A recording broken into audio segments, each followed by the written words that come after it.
So previously we have studied input-output characteristic. Now we'll study the transistor biasing in DC load line. So first of all, what is DC load line and what is transistor biasing? So transistor biasing means what? We have three regions: cutoff region, active region, saturation region. So our transistor is to be used in some application.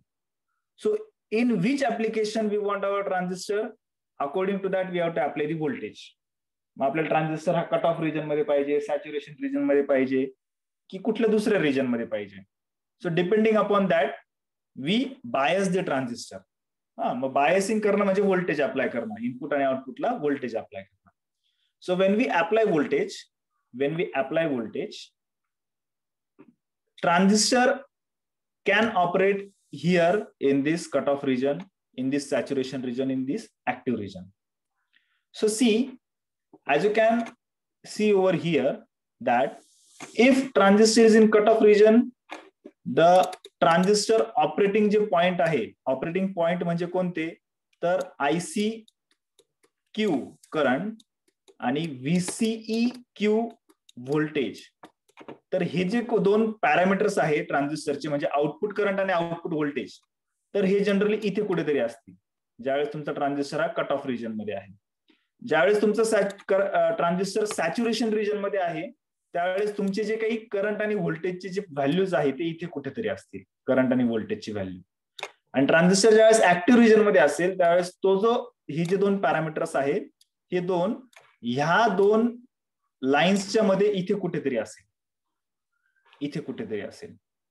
या दोन याची value जसं आपण x Y coordinates plot करतो ना असे, बरोबर, असे कुठेतरी, आणि त्याच्यानंतर त्याची लाईन्स ड्रॉ करत असतो मोस्टली, बरोबर.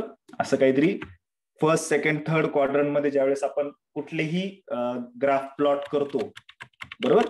So same way we can plot the IC and VC. Okay, IC and VC. So see, when you plot the operating points of your transistor, generally, suppose this is your first quadrant. If your transistor is in cutoff region, then your operating point will be here. Operating point म्हणजे काय, transistor हा कुठे operate होतोय सध्या, cut off region मध्ये, active region मध्ये की saturation region मध्ये.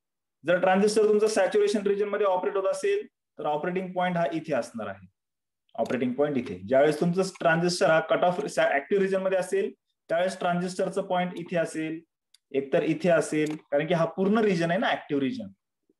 Again it can be here, it can be here, it can be here, it can be here. Likewise the transistor can operate on this point. हे जे points आहे हे operating points आहेत. If all these points are joined together like this, if all these points are joined together and one line is drawn, then that line is called as this DC load line.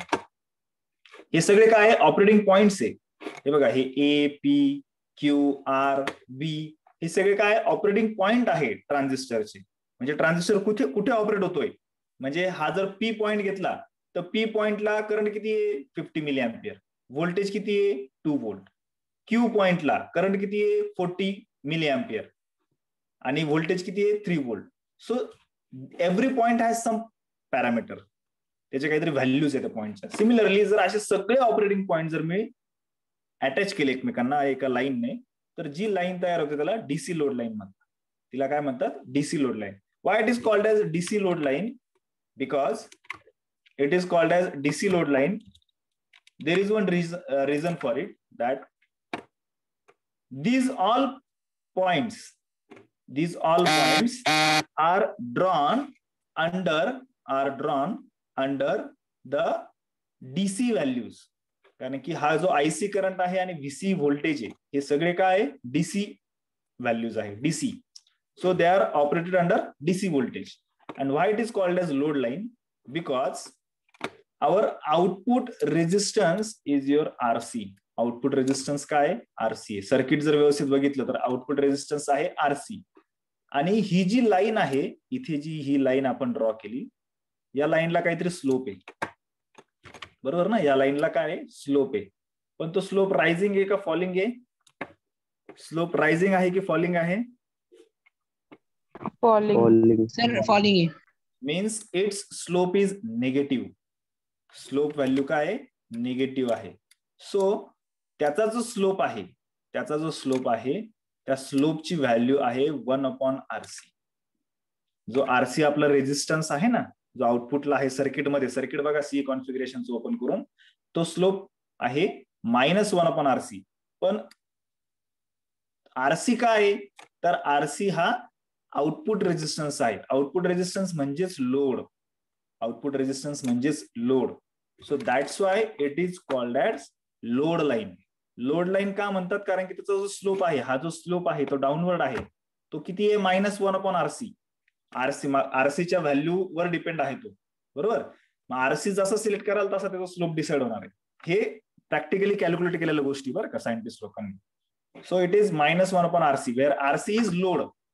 RC is load resistor. म्हणजे तो जर 100 ओम असेल तर 1/100 is 0.01. मग याचा जो slope असेल तो -0.01 असेल. तर अशा पद्धतीने, ठीक आहे. So why it is called DC, because these operating points are DC value.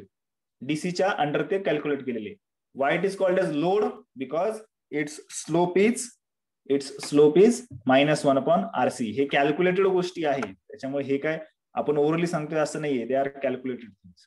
So you can say that this is the DC load line. मग ट्रान्झिस्टरला जेव्हा जेव्हा तुम्ही काही इनपुटला व्होल्टेज देतात, त्यावेळेस ट्रान्झिस्टर हा इथल्या कुठल्या तरी पॉइंटवर ऑपरेट करतो, या लाईनवरच्या. असा इथे कुठे पण ऑपरेट करणार नाही ट्रान्झिस्टर, हे लक्षात घ्या. इथे कुठे असा ऑपरेट करणार नाही. तर ट्रान्झिस्टरचे जे पॅरामीटर्स आहे आयसी आणि व्हीसीचे, हे ह्याच लाईनवर कुठेतरी असणार आहे, ठीक आहे. So this is the DC load line value ना. मग आता डीसी लोड लाईनचा फायदा काय, का आपण ती कॅल्क्युलेट केली? कारण डीसी लोड लाईनचा जर क्यू पॉइंट तुम्ही सिलेक्ट केला, Q point means quotient point. Q पॉइंटला क्वॉशियंट पॉइंट म्हणतात. क्वॉशियंट पॉइंट म्हणजेच operating point. Quotient point means operating point of transistor.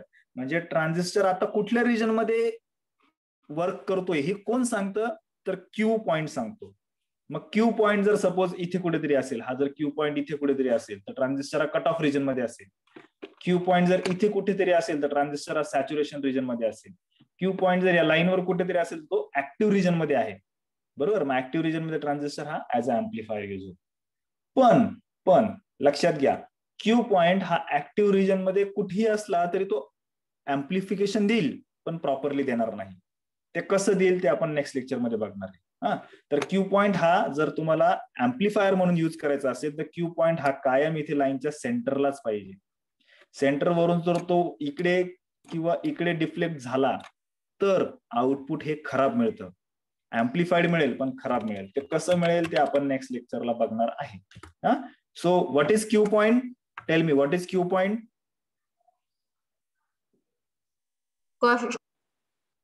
Q point is quotient point, but quotient point means your operating point. Quotient point is itself your operating point. You have to understand it. Quotient point is your operating point. Is it clear? Transistor कुठे operate होतोय हे तो Q point सांगतो, लक्षात घ्या. Is it clear? तर Q point जिथे असेल तिथल्या रिजन मध्ये ट्रान्झिस्टर ऑपरेट करतो. मग आता तो ऑपरेट कसा करायचा, कुठल्या रिजन मध्ये शिफ्ट करायचा, हे नेक्स्ट लेक्चरला आपण स्टडी करणार आहे. Is it clear? Yes sir.